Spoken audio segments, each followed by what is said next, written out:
Behind the Grooves. Hello everyone and welcome to Behind the Grooves, where I, Josh DeZern, the vinyl kid of Florida, take you to the other side of the record behind the grooves. Now this review is going to be a little different because I'm not reviewing this just for the heck of it. I feel like this review is going to have some purpose because on the 24th of March, there was yet another Paul McCartney album reissued. Now, you may remember when I reviewed Pipes of Peace and Tug of War in their original format, or original pressing, only a few days before they were reissued themselves. Now I'm going to do it again, except with a different album. Flowers in the Dirt from 1989. This album was pretty much a high point in McCartney's career after the really low ratings of his last few albums, especially Press to Play.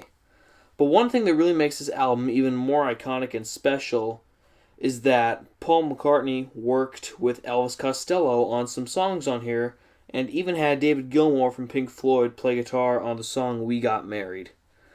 Now the cover here, just some flowers, and on the back is like, I guess the same thing. I'm terrible at describing art, I know. Paul was so optimistic about this album that he set up an entire world tour, his first time around the world and even the US since his days in Wings. It was the first tour also listed as just Paul McCartney, and of course it went through 1989 to 1990, and it was already a successful tour when people heard that he was going out because people were buying tickets really quickly.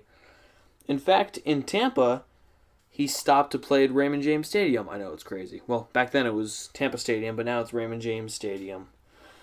Now let's go to the track listing. Side A has My Brave Face, Rough Ride, You Want Her To, Distractions, We Got Married, and Put It There. Side B has Figure of Eight, This One, Don't Be Careless Love, That Day Is Done, How Many People, and Motor of Love. Flowers in the Dirt, like I stated before, was very well received compared to his previous records, and while it didn't win any Grammys, it was nominated for Best Engineered Non-Classical Album, and lost to Cry Like a Rainstorm, Howl Like the Wind by Linda Ronstadt? Whatever. Let's open this up. The sleeve is just a regular generic white sleeve that's, glossy. And it also comes with this little booklet that just says Paul McCartney, Flowers in the Dirt. And all the lyrics are inside rather than on the inner sleeve. And on the back of the booklet is a photograph of the studio.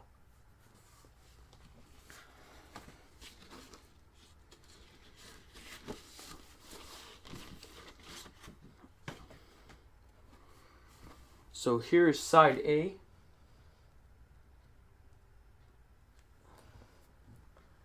And side B.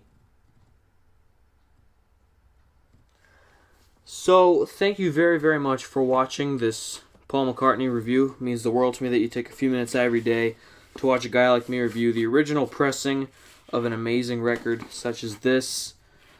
I don't know if I'm going to get the reissue because I don't know how much unreleased stuff is going to be on there, but I know some tapes with Elvis Costello are going to be on there, so maybe I'll get them. However, I will say one thing. Hey, Capital, Flaming Pie had better be next, because Flaming Pie is impossible to get on vinyl. Anyway, as always, please subscribe for more Behind the Grooves. We try to release a newer episode most Saturdays, or whenever we can on Saturday. Fifth season is coming up, so stay tuned. This is Papa Josh DeZern, the vinyl kid of Florida, signing out with Peace and Love, and Paul McCartney's Flowers in the Dirt from 1989. This is what the original looks like, so if you're going to get the reissue, this is what you might be missing out on the original one.